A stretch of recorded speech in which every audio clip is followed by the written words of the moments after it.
Why did Coca-Cola start a SWAT team to ambush and destroy Richard Branson?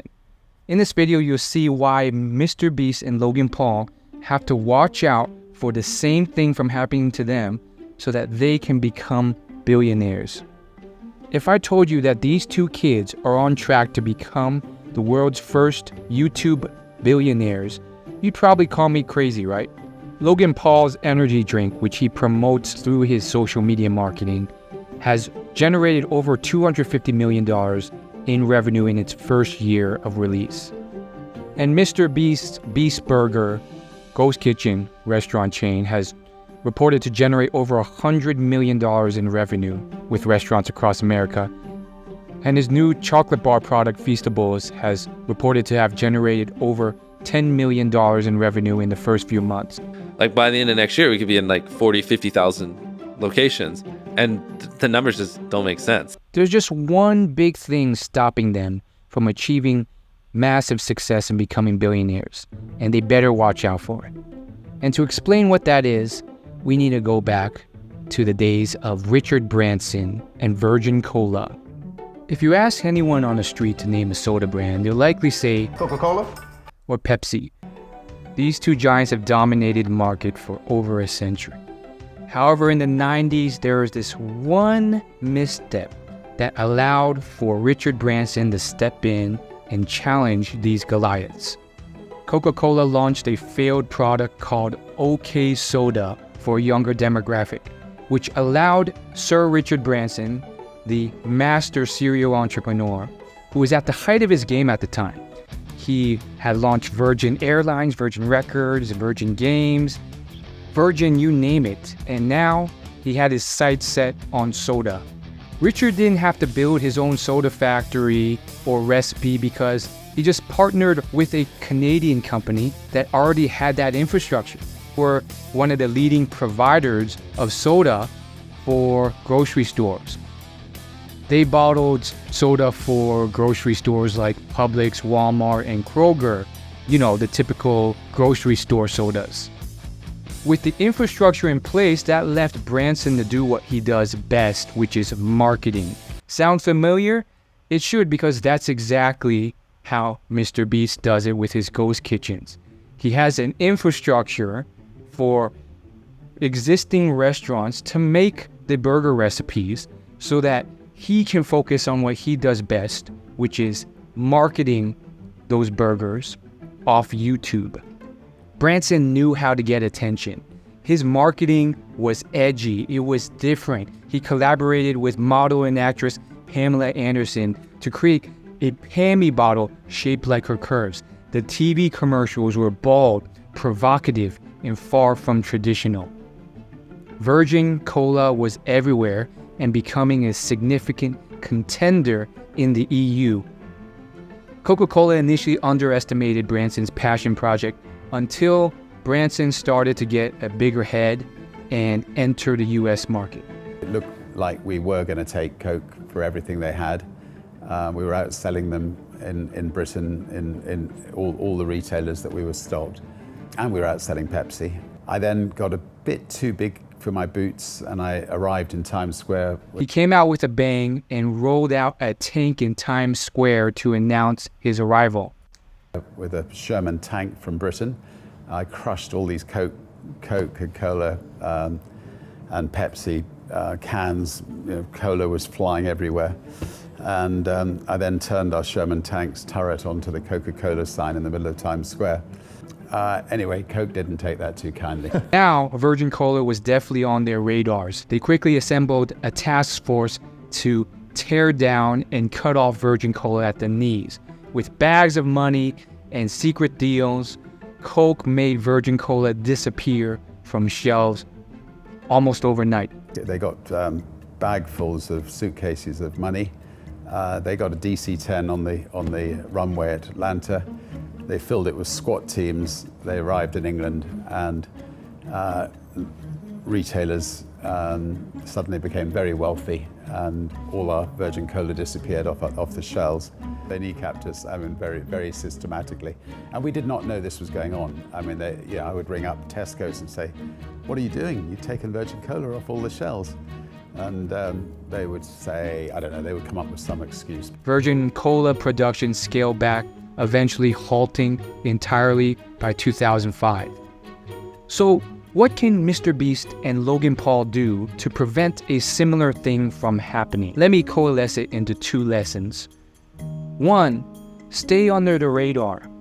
When you look at successful brands that are number 1 today, but at one point they were little flies buzzing around trying to dethrone an existing predecessor, they did that by staying under the radar until they were so successful that they could not be easily thrown around and cut off at the knees. Let me give you a couple examples. One would be Nike versus Converse. When Nike was starting out, it wasn't called Nike. It was this little company called Blue Ribbon, and they specialized in running shoes. And the big dominant player by far was the giant Converse. Now, what did they do? Well, they grew slowly and steadily under the radar of the big giant until they were so successful and they dominated this niche that Nike could not be easily cut off at the knees and killed. Similarly, in Sam Walton's book, Made in America, he documents his empire building of Walmart. And when Walmart was starting out, it was just this little fly, and Kmart and Target dominated the market. They were these giants, these Goliaths. What Walmart did was it stayed under the radar, growing strength, becoming higher quality as a business until it grew to a point that it was so big and successful that by the time Kmart and Target realized it was too late, they couldn't easily topple this guy, and Walmart just continued growing and growing. What Logan Paul has to look out for is the big giant Gatorade. And Mr. Beast, well, that's easy and obvious. It's Hershey's, and it's any other big burger chain. McDonald's, Five Guys, Burger King. The only issue is that these giants may already be starting to be aware of these new brands.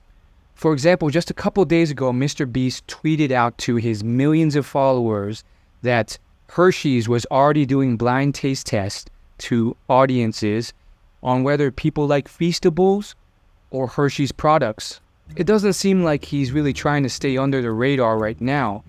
Similarly, Logan Paul and his business partner KSI are doing a lot to generate social media exposure, even creating false controversy in order to get that reach. Plus, they've already signed a deal with sports teams and UFC brands. So they're already out there, right? So I guess only time will tell if they're already large enough and successful enough that they won't be topped over. Or maybe they can create this marketing just as long as the right people don't catch wind of it and take them seriously. And those people are really those Gatorade, Hershey's executives out there.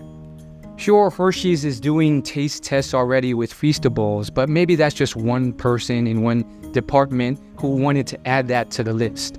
It's really those executives who are able to form those task forces that can cut you off at the knees that you don't want to put your product on their radar too soon. But wait, there's more. I promised you one more lesson, right? This is the main lesson that Richard learned from his failed Virgin Cola venture.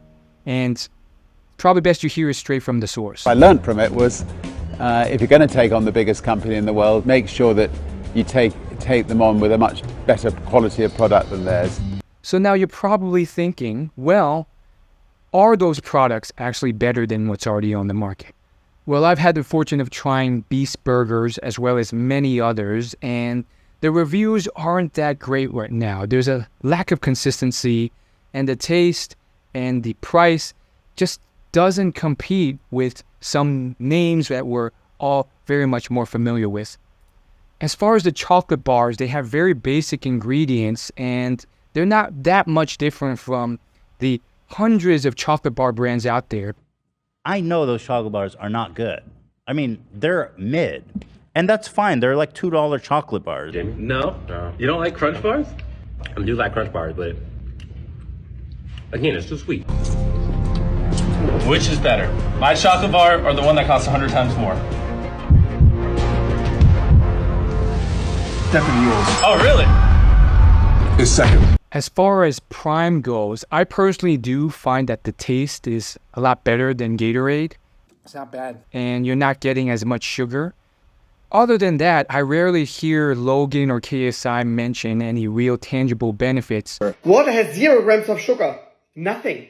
Gatorade has 140 calories. Look at that. Prime only has 25. Water has 0 calories. Both electrolyte drinks. Gatorade has 350 milligrams of electrolytes and a bigger bottle, yet Prime doubles it with 825 milligrams of electrolytes. And this water has over 3,000. Plus, it's recently come under scrutiny by the FDA for having 6 times as much caffeine as a can of Coca-Cola. Now, don't come to the wrong conclusions here. I'm not saying that they will fail. In fact, I am rooting for them. These tips and this video is intended to potentially reach them, to help them out and help them succeed. And to do that, I think that they need to pivot. They need to update their products, work on the consistency and quality of their food so that they can learn from Richard's mistakes and have a product that is 10 times better than their competition, because currently it's very clear that they are severely relying on their marketing to sell generally fairly average quality products. But if you still want to try a virgin cola, you're in luck. There is one country where it's still sold because of a remaining licensing deal, and that is Afghanistan. Thanks for watching. Please subscribe if you are Logan or Mr. Beast or affiliated with his team. Reach out, let's talk.